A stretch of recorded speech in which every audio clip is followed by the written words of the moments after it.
Hey everybody, DM Jim here, and welcome to another episode of Game Terrain Engineering. In this episode, I'm going to show you something really simple, how to paint a zombie. I say that's simple, but then I have to think back. The first time I started painting miniatures, I really didn't know what I was doing. The reason I'm telling you this is I have received 3 different emails from 3 different subscribers, all asking if I would show them how to paint a zombie. There are plenty of videos and tutorials out there on painting zombies. As a matter of fact, Army Painters has this little free book you can get at game stores, and they have 5 different types of zombies in here as examples of how to do it. But I'm going to show you the way I do it. This is not my method. It's picked up from different people and different techniques that I've seen, but it's the method that I've used for probably about 4 or 5 zombies now that I've painted for specific needs in my game.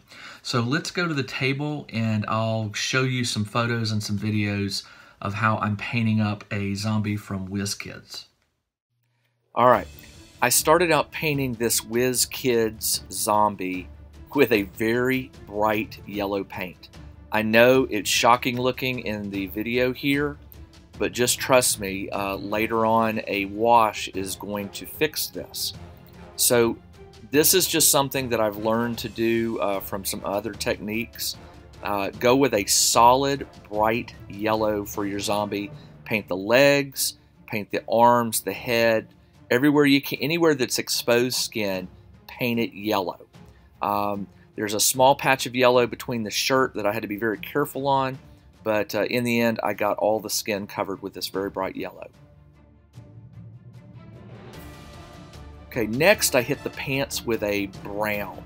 I didn't go crazy here. I didn't mix up some unique color of brown. I didn't start out with a base of brown and then do dry brushing or anything like that. I just went with a flat, sort of a boring color of brown. And again, I'm going to let the wash do the work for me here. Now, after the pants were done, another shock. I hit the shirt with a white, a very, very bright white. And I'm going to use a wash to fix this. So I know in the video the yellow and the white look very, very bright, but that is intentional. You'll see in a minute that it's going to get fixed with some washes. Now, the first secret is I hit the yellow with a green tone. This is an Army Painter's Quick Shade. I just put a couple dots of green and hit every exposed piece of yellow skin with it. Be very careful, don't get it on the white shirt. Don't get it on the brown pants. That green wash will make those look very unusual colors, especially the white shirt. So be very careful and only hit the yellow parts of the body that have been painted yellow with the green wash.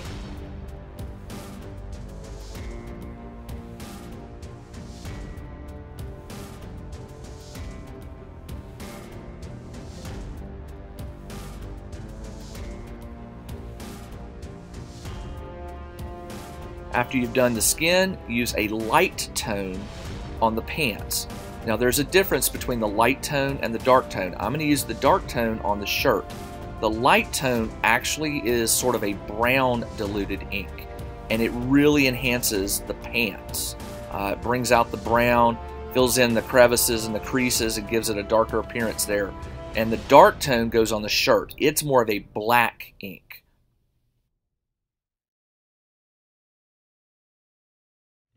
Here is the finished zombie.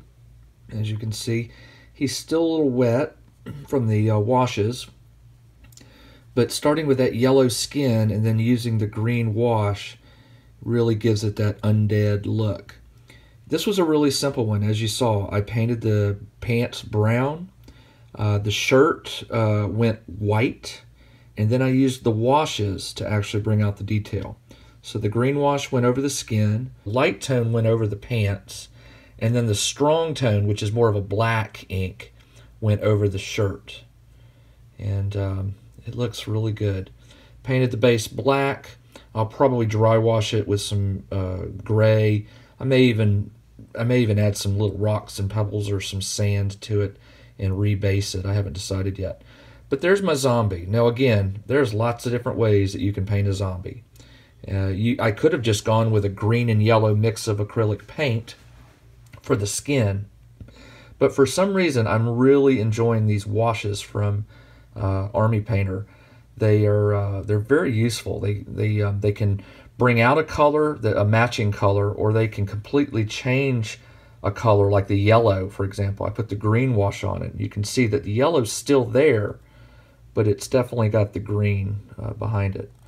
The pants and the light tone is more of a brown ink, so it just sort of brings out detail with the pants.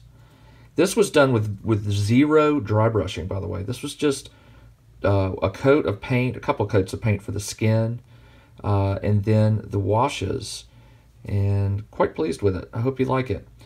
I am not a professional mini painter by any means. There are people who would probably make this thing look so lifelike it would scare you.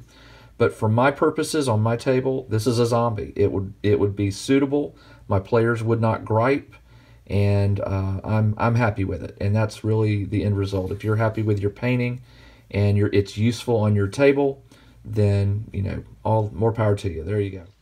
And that is how I painted, we'll call him Fred. I'm really pleased with how he turned out. As a matter of fact, this is probably the best zombie I've painted so far compared to some of the other ones. The skin looks really good. The shirt, which started out as a white, I really painted the shirt white, but then the wash really dirtied it down and it looks really old and nasty. The pants are torn. The wash gets into the little crevices and cracks and stuff and really gives it a good three-dimensional look.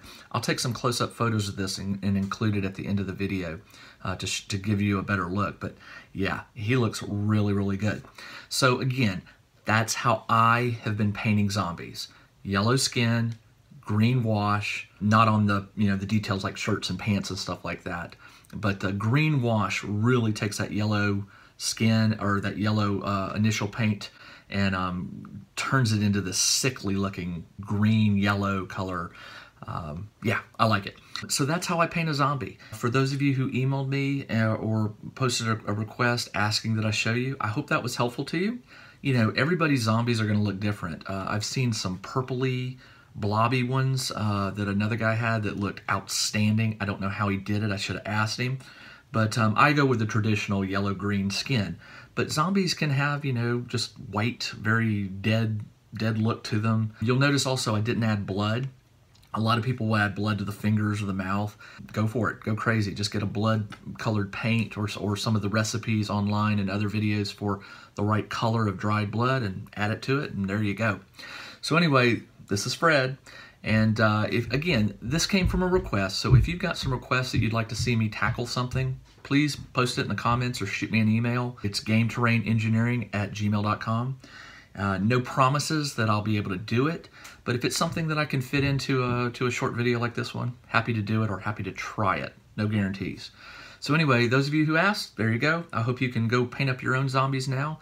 If you don't have a green wash, I'll try to put a link to one right here on how to create your own washes. Luke over at Luke APS, Affordable Painting Services, he has some really good videos on how to create washes. So if you don't want to buy it, you could make you a green wash. A lot of people just take green paint and dilute it with water, and really that's what you, and I think they might put a drop of detergent in it to thin it or to make it get into the cracks and stuff. But do that. Definitely the wash is what I enjoy, and maybe it'll be successful for you as well. That's all I've got for this episode. This is DM Jim, and I will see you in the next episode.